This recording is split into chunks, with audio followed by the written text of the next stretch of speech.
Hello चलो, पिछले वाला में क्या बताया था आपको, तो वेक्टर को सम करना बताया था कि वेक्टर जो है आपस में सम कैसे होते हैं। उसमें क्या था, एक रोटेट रोटेट वाला था और दूसरा वाला था वो जो है आपको पैरेललोग्राम लॉक, ठीक। उसके थ्रू कैसे होता है वेक्टर एड उसको बताया था, जैसे कि है उसका मैग्नीट्यूड कैसे निकालना है, उसके बाद उसका एंगल है उसको कैसे निकालना है, ये चीज़ बताया था। तो आज की इस वीडियो में क्या करेंगे, उसी के बेसिस में हम एक एग्जांपल जो दिया है उसको अंडरस्टैंड करेंगे, ठीक है। तो यहाँ क्या है बाबू, यहाँ दो वेक्टर है, दो वेक्टर दिया है, दोनों का मैग्नीट्यूड ए है, मतलब दोनों का मैग्नीट्यूड सेम है, प्लस ये दोनों वेक्टर है ना आपस में थीटा एंगल बना रहे हैं, ठीक है। तो हमको क्या करना है कि इसका जो रिजल्टेंट निकलेगा उसका हमको डायरेक्शन फाइंड करना है और उसका हमको मैग्नीट्यूड फाइंड करना है। यही आज की वीडियो में करना है, यही चीज़ यहाँ दिया है, ठीक है। तो सबसे पहले क्या करते हैं, इसका मैग्नीट्यूड मैग्नीट्यूड का फार्मूला पता है क्या, a square plus b square into a cos theta. तो यहाँ तो मैग्नीट्यूड सेम है, तो यहाँ हम अलग अलग नहीं लेंगे, मैग्नीट्यूड सेम है तो इसी को लेंगे, है। तो a स्क्वायर यहाँ गया, उसके बाद plus a square plus 2a into a cos theta. इसके जैसे आगे यहाँ ए है, अलग अलग वेक्टर है, ठीक है, अलग अलग वेक्टर का मैग्नीट्यूड है, लेकिन यहाँ वेक्टर सेम होने के कारण हमको सेम लेना पड़ेगा, ठीक है। ये हो गया, फिर आपस में उसको अपन सॉल्व किया तो अपन को क्या आ गया 2a square plus 1 plus cos theta. अब बोलो यार ये कहाँ से आ गया, तुम लोग गलत पढ़ा रहे हो, गलत नहीं पढ़ा रहा हूँ। यहाँ 2a है, यहाँ 2a स्क्वायर, यहाँ 2a स्क्वायर हो जाएगा, आपस में ऐड करेंगे तो और ये मल्टीप्लाई करेंगे तो है ना 2a स्क्वायर। तो हमने क्या किया 2a स्क्वायर को आपस कॉमन निकाल दिया, तो अंदर में क्या बचा 1 प्लस cos थीटा बचा, ठीक। 1 plus cos theta equal to, इधर देखो कि यहाँ 1 प्लस cos थीटा, यहाँ 4 लिख दिया, गलत लिख दिया क्या, अरे गलत वाला कुछ नहीं लिखा है, ठीक है। यहाँ क्या होता है 1 प्लस cos थीटा का फार्मूला जो होता है 2 into cos square theta by 2 होता है, 2 into cos square theta by 2 into 2a square होगा तो क्या होगा 2 वापस मल्टीप्लाई हो जाएगा, आपस मल्टीप्लाई होगा क्या होगा 2 इंटू 2 4 हो जाएगा। तो वही चीज़ यहाँ लिखा है 4a square into cos square theta by 2 ये होगा।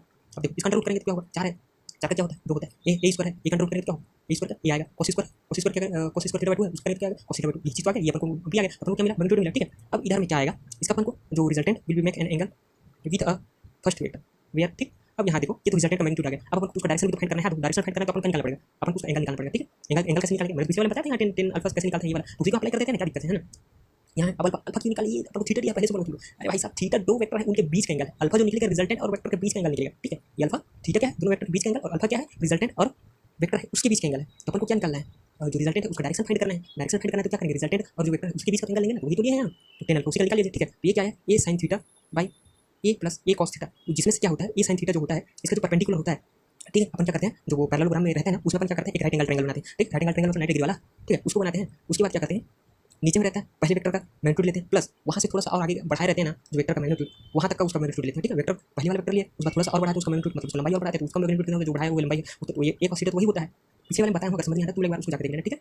प्लस हो गया स्क्वायर क्या है 2a sin theta by 2 into cos theta by 2 divide by 2a cos square theta by 2। अब बोलो यहाँ तो लिखे कुछ और यहाँ कुछ और लिखो, बाबू पहले जान लो कि इसका जो है ना a sin थीटा इसका फार्मूला जो होता है 2a sin theta by 2 into cos theta by 2 होता है, इसको आप लोग याद कर लो, ठीक है। डिवाइड बाई यहाँ देखो यहाँ फिर से वही वाला कांड हो गया, यहाँ वाला क्या 1 प्लस cos थीटा, ये को बाहर निकालेंगे तो वही तो बचेगा यार, है ना। ये को बाहर निकाल दिया अंदर क्या बचा 2 इंटू cos 1 प्लस एक बाहर निकाल दिया 1 plus cos theta, 1 plus cos theta का फार्मूला तो पता है भाई साहब 2 cos स्क्वायर थीटा बाई 2 होता है, तो यहाँ तो वही चीज़ तो है, ये को इधर है एक निकाल दिया 2 into cos square theta by 2 हो गया, ठीक। अब यहाँ देखो यहाँ 2a है यहाँ 2a आपस में इसको काट देते हैं, ठीक। ये आपस में कट गया, यहाँ क्या बचा sin theta into cos theta by 2, यहाँ क्या बचा sin स्क्वायर थीटा बाई मतलब cos स्क्वायर थीटा बाई 2, ठीक। ये cos स्क्वायर थीटा बाई 2 थोड़ा सा कट जाएगा, ठीक है। यहाँ क्या बचेगा sin theta by 2 divide by cos theta by 2, वही तो यहाँ चीज़ है यार। अब ये हुआ, ये तो अपन tan का फार्मूला है यार, अपन को पता है tan होता है, तो tan थीटा बाई 2 आ गया। अब अल्फा स्क्वायर थीटा बाई 2, अब बोलो अल्फा स्क्वायर थीटा बाई 2 कहाँ से आ गया भाई साहब, tan और tan इसको आपस में काट दो ना, आपस में काट दो, अल्फा स्क्वायर क्या थीटा बाई 2 यही चीज़ तो है, तो यही चीज़ उसका क्या हुआ एंगल निकला, ठीक है। एंगल है ये उसका डायरेक्शन बता रहा है, ठीक। यही चीज़ है, यही यहाँ दिया है। अगर आप लोग को बहुत पढ़ो समझ आ रहा है अच्छी बात है, नहीं पढ़ अगर समझ नहीं आ रहा है आप ये वीडियो को सारा ले सकते हो या आप लोग के लिए बनाएगा, ठीक है। Okay thank you.